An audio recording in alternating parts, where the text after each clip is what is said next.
దేవాలయంలోకి వెళ్ళి ఏమీ మాట్లాడకుండా మౌనంగా కూర్చో, మంచిది. దేవాలయంలోకి వెళ్ళి భగవంతుడి స్తోత్రాలు చేయి, మంచిది. కానీ దేవాలయంలోకి వెళ్ళి లౌకిక ప్రసంగాలు చేయడం, వాడి మీద చాడీలు, వీడి మీద చాడీలు, అక్కడే కూర్చుని అక్కర్లేనటువంటి ప్రసంగాలు, సెల్ ఫోన్ పట్టుకుని అక్కడ గట్టిగా మాట్లాడడం, అక్కడికి వెళ్ళి లోపల ఉన్నటువంటి అరిషడ్వర్గాల్ని బయట పెట్టడం, తోటి భక్తులకు ఇబ్బంది కలిగేటట్టుగా ప్రవర్తించడం, వాళ్ళ మనస్సుల్లో కూడా రజోగుణం కలిగేటట్టుగా చెయ్యకూడనటువంటి పనులు చెయ్యడం, ఎటువంటి పవిత్రమైన వస్త్రములను ధరించి దేవాలయంలోకి ప్రవేశించాలో ఆ నియమాలు పాటించకుండా అర్ధరహితమైనటువంటి వస్త్రధారణ చేసి దేవాలయాల్లోకి ప్రవేశం చెయ్యడం, నియమం ఏది పాటించాలో అది పాటించకపోవడం, శౌచము లేకుండా స్నానాదులు లేకుండా దేవాలయాలలోకి ప్రవేశించడం, బొట్టు పెట్టుకోకుండా దేవాలయంలోకి వెళ్ళడం, దేవాలయంలోకి వెళ్ళినప్పుడు కనీసం చేతిలో ఒక్క పండైనా పట్టుకుని వెళ్ళకపోవడం, అథవా ఓ ప్రదక్షిణం చెయ్యకుండా అక్కడ గబ్బ గబ్బ గబ్బ గబ్బ నడుస్తూ తిన్నగా మూలమూర్తి దగ్గరికి వెళ్ళిపోవడం, దేవాలయంలో ఉండేటటువంటి గోడలకి స్తంభాలకి వీపు ఆంచి కూర్చోవడం. ఎందుచేత అంటే దేవాలయంలో ఉన్నటువంటి ప్రతి ఇటక, జ్ఞాపకం పెట్టుకోండి, మహాతపస్సు చేసి ఈశ్వరా నేను నీ సన్నిధానంలో ఉండాలి అని కోరుకున్న భక్తులు దేవాలయాలలో స్తంభాలుగా, గడపలుగా, గోడలుగా వస్తారు. ఇప్పటికీ మనకి వెంకటాచలంలో కులశేఖర ఆళ్వార్ పడి అంటారు.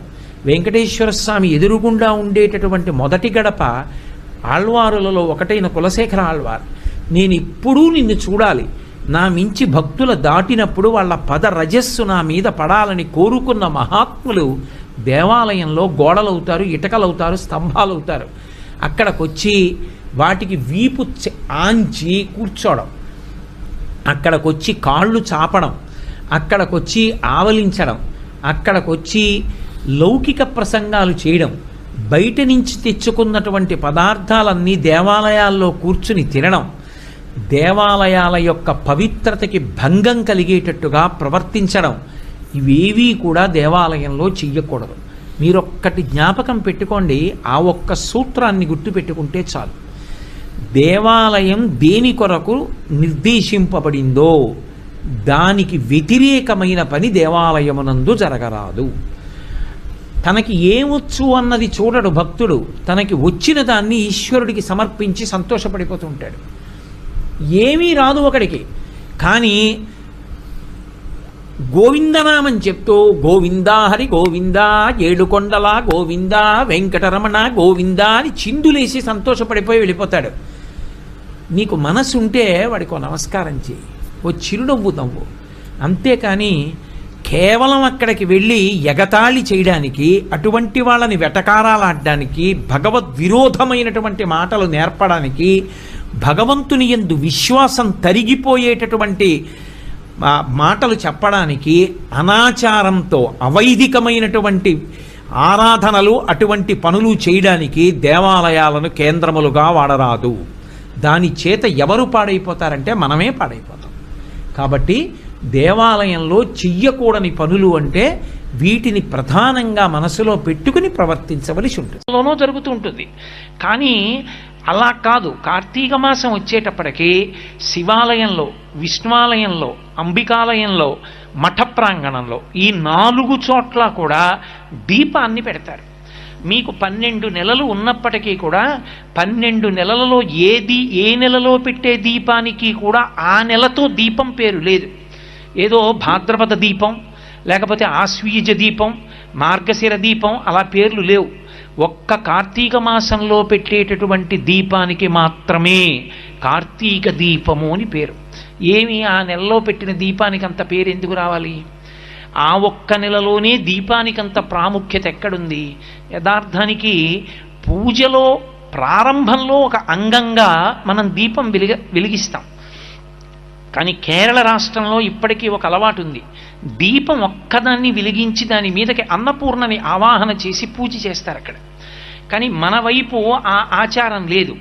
దీపం ఎందుకు పెడతాం మనం పూజలో అంటే, ఉదయం 11 గంటలకి పూజ చేసిన దీపం పెడతాం, 12ంటికి పూజ చేసిన దీపం పెడతాం, సాయంకాలం 4 గంటలకి సత్యనారాయణ వ్రతం చేసుకుంటున్న దీపం పెడతాం.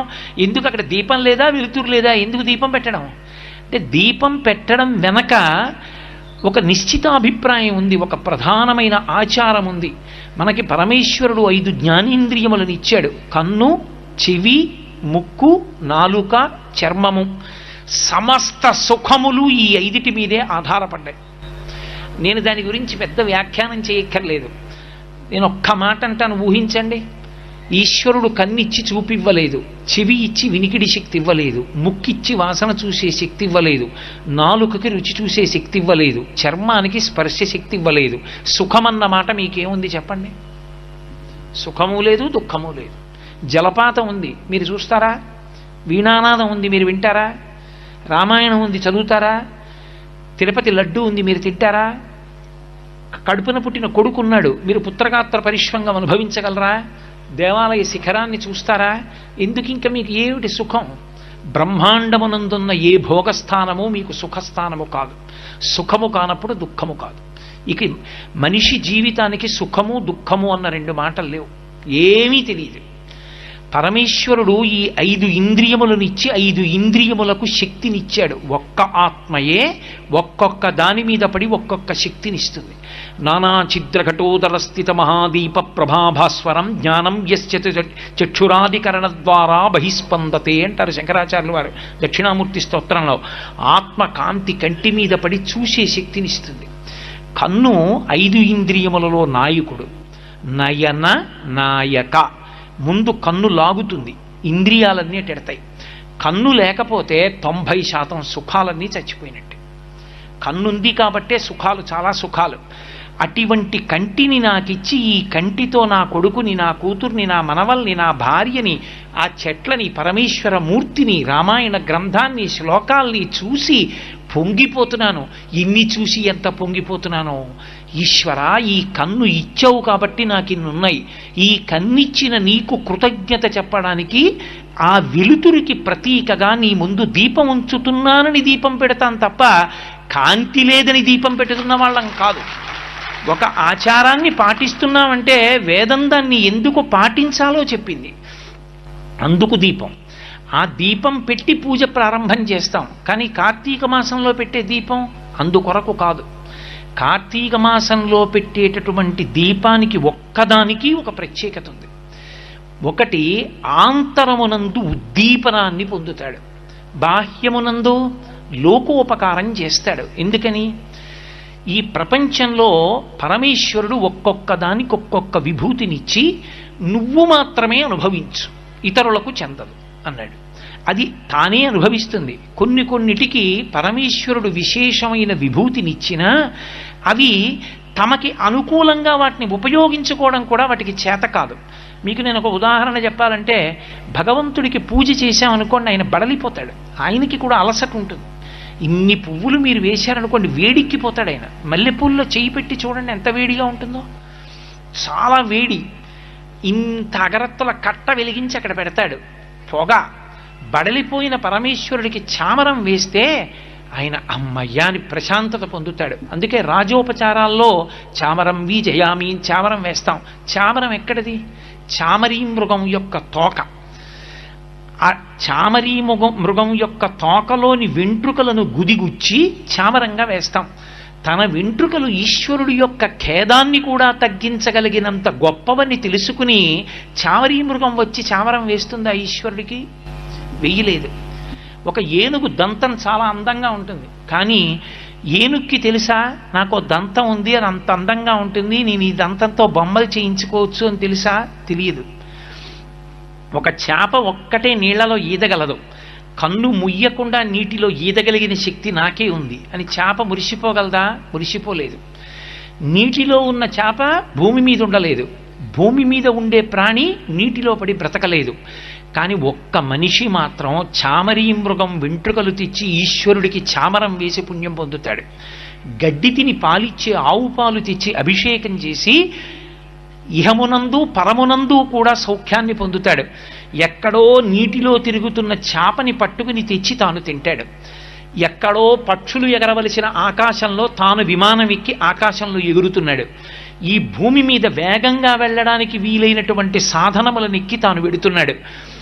సింహాలు పెద్ద పులులు స్వేచ్ఛగా తిరుగుతుంటే తాను నిర్భయంగా ఉండడానికి బలిష్టమైన ఇనపబూచలతో కూడుకున్న వాహనం ఎక్కి స్వేచ్ఛగా విహరిస్తున్నటువంటి వాటిని అరణ్యంలో చూస్తున్నాడు. దేని విభూతిని అదే అనుభవిస్తుంది ప్రపంచంలో. అన్నిటి విభూతిని తానవిగా అనుభవించగలిగిన వాడు మనుష్యుడు ఒక్కడే. ఆ శక్తి ఈశ్వరుడు ఒక్క మనుష్యునకే ఇచ్చాడు, ఇంకెవ్వరికీ ఇవ్వలేదు. అన్నిటినీ నీవిగా అనుభవించగలవు. ఒక కుక్క ఉంది, రాత్రి తెలివిగా ఉండి ఎవరింట్లోకి అనుమానాస్పదంగా ఎవరు విడుతున్నా అరుస్తుంది కుక్క. దానికి విభూతి ఉందని తెలిసి నీ ఇంటికి తెచ్చే కుక్కని రాత్రి విడిచిపెట్టుకుని నిన్ను నువ్వు రక్షించుకుంటున్నావు పడుకొని. కానీ నీ దగ్గర బలవంతంగా గుప్పెడన్నం మాత్రం కుక్క తినలేదు. నీ గడప దాటి లోపలికి వస్తే కొడతావు. కుక్క శక్తిని నువ్వు వాడుకుంటావు. నెమలి అది పురి విప్పి ఆడితే ఎంతో సంతోషంగా ఉంటుంది. గబగబా కెమెరాలు పెట్టి ఫోటోలు తీసుకుని చూసి ఆనందిస్తారు. ఒక్కసారి మీకు ప్రవచనం వచ్చు కదా, ఓ శ్లోకం చెప్పండి అని నెమలి నన్ను అడగలేదు. నేను సమస్త భూతముల యొక్క విభూతిని నేను అనుభవిస్తాను, కానీ నాకున్న విభూతిని ఆ ప్రాణులు మాత్రం అనుభవిస్తాయని నమ్మకం ఏం లేదు. ఇన్ని ప్రాణుల యొక్క అనుగ్రహాన్ని నువ్వు పొందుతున్నావు. అందుకే అవి ఇంకా కొన్ని కోట్ల జన్మలెత్తితే తప్ప పొందలేని మనుష్య శరీరాన్ని నువ్వు పొంది ఉన్నావు కాబట్టి నువ్వు ఇప్పుడు వాటికి ఉపకారం చెయ్యాలి. ఆ ఉపకారం చేసి సమస్త భూతములను తరింప చెయ్యగలిగిన శక్తి మనుష్య ప్రాణికి అనుగ్రహింపబడిన కాలం కార్తీక మాసం. అందుకే సూర్య భగవానుడు దూరంగా ఉంటాడు, వేడి తగ్గి ఉంటుంది. వేడి తగ్గి ఉన్న కారణం చేత చలికి చాలా జీవులు శరీరాలు విడిచిపెడతాయి. చలికి శరీరాలు విడిచిపెట్టకుండా నువ్వుల నూనెతో ఆవు నేతితో దీపం పెడతారు. ఈ రెండిటితోనే ఎందుకు పెట్టాలి? కార్తీక సోమవారం అండి, కార్తీక సోమవారం అండి అంటూ ఉంటారు.